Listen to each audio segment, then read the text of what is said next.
Capítulo 2. Abundan las hojas demoníacas. Parte 1. Todavía se arremolinaba una tenue oscuridad a primera hora de la mañana cuando un hombre bien definido y de tez clara hizo una visita a la casa de Suin. En casa de Suin, el día empezaba temprano en las aldeas fronterizas.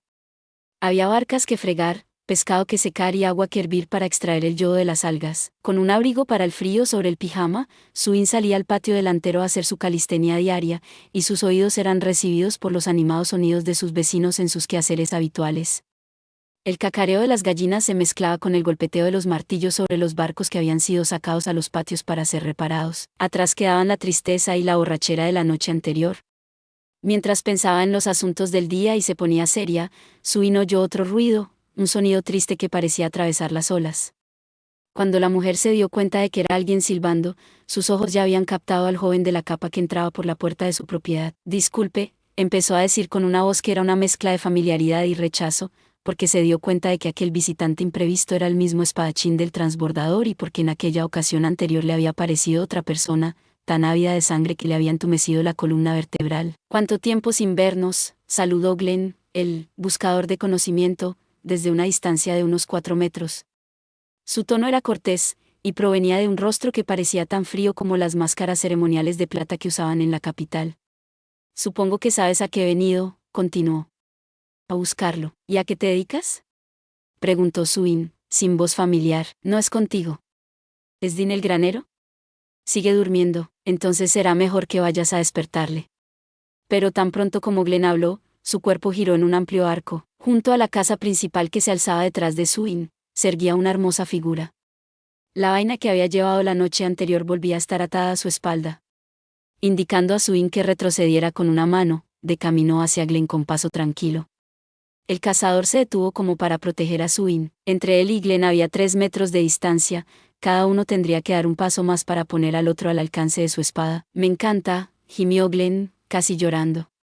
La verdad era que las profundidades de su alma estaban sacudidas por una sensación casi sexual.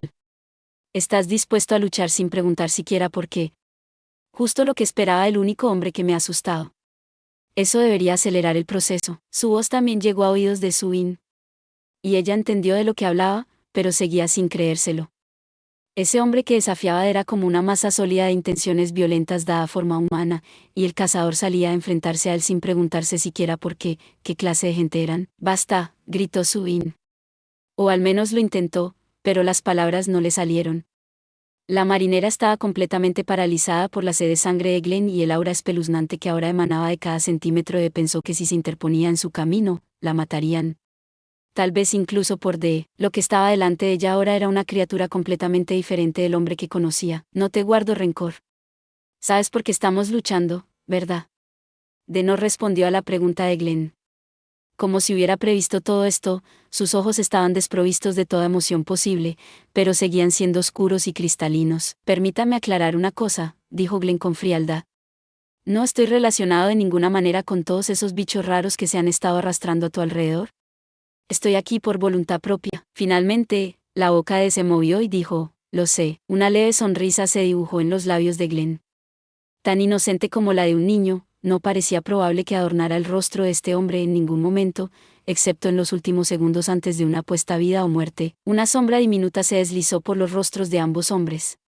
La proyectaba un pájaro en el cielo. A Suin le pareció como si la luz del sol se hubiera congelado, como si el sonido de las olas se hubiera solidificado en el aire. ¿Ahora? Aunque para los ojos de Suin los siguientes movimientos no fueron más que un borroso juego de luces y sombras, alguien con el nivel de destreza adecuado podría haberlo visto de la siguiente manera.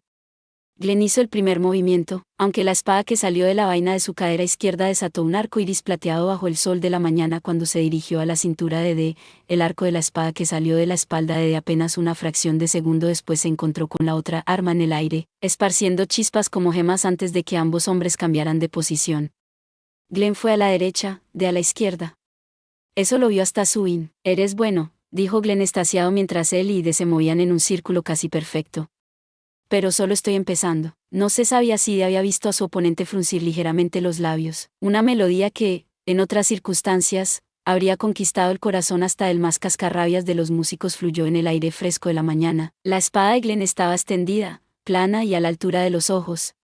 La punta se elevó hasta la posición más alta. Y, Como si siguiera la invitación de su enemigo, la espada larga de también se elevó por encima de la cabeza del cazador. Tiene un nombre un poco raro para una técnica de espada, pero ha llegado a gustarme. Se llama Lorelei, dijo Glenn con una confianza férrea en cada palabra, aparentemente seguro de que había caído bajo su hechizo. Se decía que hace mucho tiempo, en un río de alguna tierra antigua, Lorelei era una nixie que utilizaba su seductor canto para atraer a innumerables marineros hasta donde sus barcos se rompían contra las rocas y ella podía arrastrarlos a las profundidades acuáticas. Aunque un silbido no era exactamente una canción, teniendo en cuenta los asombrosos resultados que producía, era totalmente apropiado que esta técnica sobrenatural recibiera su nombre. Los que oían el silbido, Lorelei, de Glenn y veían su espada quedaban hipnotizados en un abrir y cerrar de ojos, y como un niño que sigue obedientemente a sus padres o un discípulo que imita las indicaciones del maestro, realizaban exactamente las mismas acciones. Aunque en realidad, siempre realizaban los movimientos un poco más tarde que él, una fracción de segundo antes de que la hoja que su oponente había derribado con una sincronización exquisita y cada gramo de la fuerza de su enemigo entrara en contacto con Glenn, el acero del buscador de conocimiento se clavaba en el mismo punto exacto del espadachín contrario. La razón por la que Glenn había podido acercarse a Toto sin que el ladrón se diera cuenta, y la forma en que los dos matones que eran marionetas habían imitado la pose de Glenn un instante antes de que éste los redujera en la cubierta del transbordador, todo tenía sentido. Y ahora incluso el cazador de vampiros estaba cautivo de aquel poder de pesadilla. Me has asustado, peor aún, eres incluso más guapo que yo. Eso es imperdonable, gritó el espadachín, pero el quejido de su espada pronto apagó su voz. Aunque a los ojos de Subin parecía como si ambas espadas tuvieran exactamente la misma velocidad al caer con la fuerza de una cascada, se oyó un grito de asombro, y entonces brotó sangre brillante del lado izquierdo del cuello de Dee. Sin embargo, la turbulenta mirada de Subin se dirigió hacia Glenn. Con la mortífera técnica Lorelei de su lado, el buscador de conocimiento debería haber rebanado el cuello de su enemigo jurado un segundo antes, pero el joven espadachín tenía una mano apretada contra su hombro derecho, y entre sus dedos goteaba sangre roja. Era increíble lo mucho que podía cambiar el rostro de una persona. Con una expresión que helaría la sangre en las venas de la mayoría de la gente, Glenn aulló malévolamente: «¡Hijo de puta!». El arrebato iba dirigido a alguien detrás de Subin. Cuando la mujer se volvió para mirar a su pesar, su vista captó una figura sombría que daba vueltas por detrás de la casa. «Estoy derrotado», dijo Glenn a Dee, adoptando de nuevo una postura con la espada plana a la altura de los ojos. «Vine aquí antes de que pudieran llegar a ti, pero parece que deben haber llegado primero de todos modos. Ahora vuelvo». «No me importa», replicó Dee, con el costado izquierdo ya empapado de bermellón pero la espada preparada sobre el hombro derecho. Cuando Glenn se dio cuenta de que su oponente no estaba necesariamente de acuerdo en abandonar, el miedo se apoderó de su expresión por primera vez. El objetivo de la técnica Lorelei era cortar al enemigo una fracción de segundo antes de que éste pudiera atacar. Una fracción de segundo. Si por alguna razón su sincronización se perdía por una fracción de segundo, podría acabar recibiendo el mismo golpe de su oponente. Sin tiempo de sobra, el ataque implicaba literalmente que el espadachín arriesgara su propia vida, pero precisamente por eso había merecido la pena que este intrépido buscador de conocimiento sudara sangre para dominar esta técnica. Pero justo ahora, su técnica había fallado. Incluso obstaculizado por el hechizo Lorelei, Dee había cortado el hombro de Glenn una fracción de segundo más rápido de lo que pudo hacer lo mismo con el cazador. La única razón por la que Glenn había sido capaz de terminar su ataque era porque el golpe de Dee había sido increíblemente ligero y sordo. Ambos estaban malheridos. Glenn sabía que debía retirarse ya. Pensó que también querría retirarse. Aún no se había dado cuenta de la verdadera naturaleza del hermoso demonio al que se enfrentaba. Ni siquiera tenía suficiente presencia de ánimo para volver a silbar. Dee estaba a punto de dar un paso hacia adelante, pero al detenerse bajó el pie para aplastar la hierba del césped. El sonido de voces y pisadas juveniles había surgido del camino de abajo. Llamaban a su maestro. Cuando el aura espantosa del cazador vaciló durante un breve instante, Glenn retrocedió de un salto unos 2 metros. Estando tan gravemente herido como Dee, mostraba una constitución increíble. Supongo que debería dar las gracias a estos niños. Pero que quede claro que no tengo nada que ver con el intruso que acaba de interferir en nuestro duelo.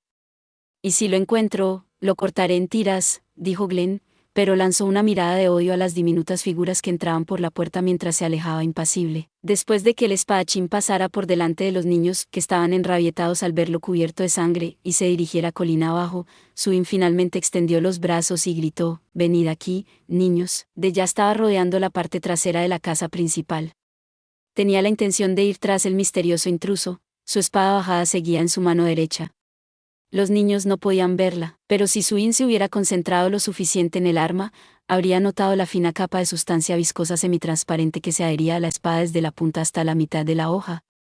Gracias a esta sustancia que la figura sombría había lanzado en el último segundo, el golpe del cazador no había matado a Glenn al instante, ni siquiera podía detener su espada a una fracción de centímetro del objetivo cuando tenía todo su ser concentrado en blandirla.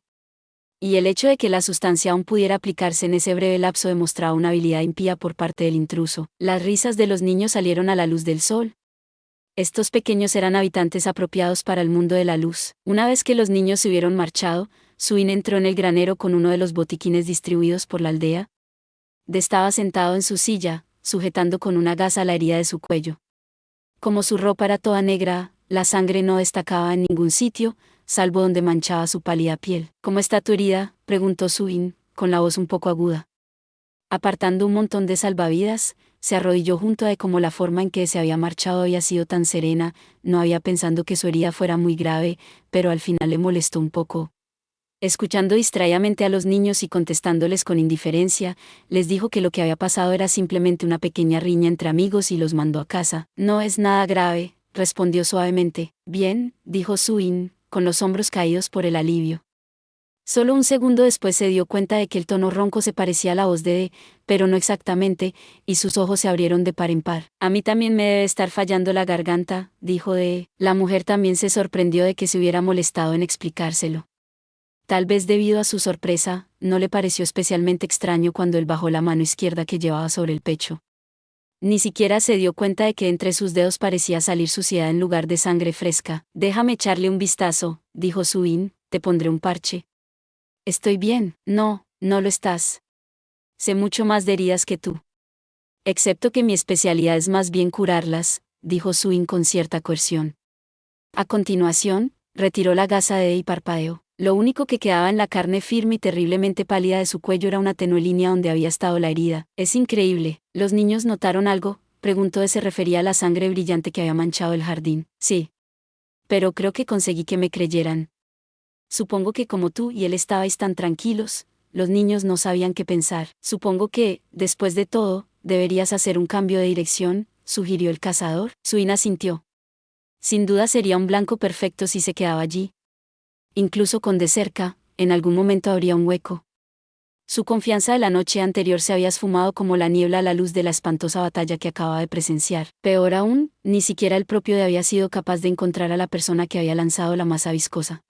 Pero estaba claro que los monstruosos enemigos estaban cerca. El enemigo sabe que tengo la cuenta. Si te toman como rehén, podrán conseguir lo que quieren, lo sé. No voy a hacer un escándalo al respecto. Probablemente debería pasar de la escuela hoy, también. Los ojos de se entrecerraron ligeramente, por eso estaban aquí los chicos. ¿No te lo había dicho?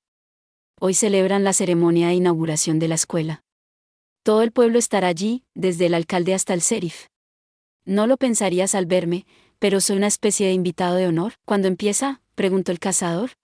En 30 minutos, entonces podremos reubicarte después de la ceremonia. Suin esbozó una sonrisa. Aunque su sonrisa infantil se parecía a la de Glenn, las circunstancias eran completamente diferentes. ¿Solo eso demostraba que era una persona honorable? Genial, exclamó. Dime, ¿me acompañas? Te veré hasta la escuela. Puede que dentro haya personajes extraños, dijo Suin, con una sonrisa cada vez más amplia.